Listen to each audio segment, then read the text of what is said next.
Affaire d'Alessandra, là, je rebondis un peu dessus ce matin. La personne qui a fait ça, Alessandra, là, la personne la connaît très bien, Alessandra. C'est pas une personne inconnue. C'est un garçon qui est un peu jeune. Il n'est pas âgé. Il est encore dans la jeunesse. Mais il est majeur. Ses parents vivent au Canada, là-bas, dans une grande maison basse, où il y a un peu des arbres autour d'une manière. Voilà. Et par moment, il venait chercher Alessandra pour l'emmener chez sa famille, chez son père et puis sa maman. Ses deux parents vivent, mais c'est les gens qui sont un peu âgés. Mais comme c'est quelqu'un qui est très doux, très gentil, très serviable, qui sourit beaucoup, très calme, très timide, il est un peu costaud, le gars. C'est un gars de couleur blanc. Voilà. Mais en tout cas, ses amis l'ont déjà vu avec elle plusieurs fois. Donc, mes sincères condoléances à la famille et il y a encore la mère d'Alessandra. Oh, Tata, ça fait peur, c'est une révélation. Même moi, depuis que j'ai vu ça, j'ai du mal. J'ai peur, au fait, de ma propre maison. Je ne rentre pas dans la douche seule, ni être au salon seule. Tu vois? Mais je me sens dans l'obligation de parler à la mère d'Alessandra. Je l'ai contactée sur TikTok, sur Facebook, pas de réponse jusqu'à présent. Je dois lui parler parce qu'elle est au Canada là-bas. Des choses que je vais lui dire, elle-même va vérifier de ses propres. Je ne sais pas tout, je peux étaler sur les réseaux sociaux ici. Mais de base, le gars l'a tiré là-bas pour la Dja. Avant, il se retrouvait là-bas pour aller jouer, pour aller au marché.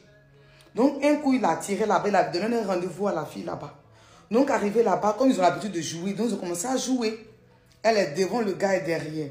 Donc, à un moment donné, le gars a augmenté la puissance de courir derrière elle, au fait. Donc, ça l'a affolée. Elle a vu que c'était plus du jeu. C'était devenu maintenant un truc sérieux. Donc, elle a commencé à s'affoler maintenant, à crier. Elle s'est débattue. C'est pour ça qu'il y a ces chaussettes et chaussures qui sont allées ailleurs, ces bracelets ailleurs, parce qu'elle a vraiment couru. Hein. Elle a essayé de se débattre, mais le mec était plus costaud qu'elle. Donc, voilà. Et je dis, le monsieur, ses parents vivent au Canada là-bas. Ils ont une grande maison basse avec les fenêtres en bois, couleur marron foncé. Donc, s'il vous plaît, dites à la mère d'Alessandra de me contacter, s'il vous plaît. Merci. Tu es une voyante? Je ne suis pas une voyante. Mais Dieu révèle les choses cachées. Je ne pensais pas à Alessandra. Voilà, mais c'est venu tout seul. C'est venu tout seul, au fait. Et puis, depuis que j'ai vu la scène, j'ai du mal à dormir. Je ferme les yeux et puis je revois encore la scène. Elle connaît très bien son agresseur. Elle avait confiance en cette personne en question. Par moment, quand la personne venait chez elle à la maison, elle lui disait, ah oui, je suis sur la douche, prends mon téléphone. Elle donnait le code de son téléphone pour vérifier son téléphone. Tellement qu'elle avait confiance en cette personne en question.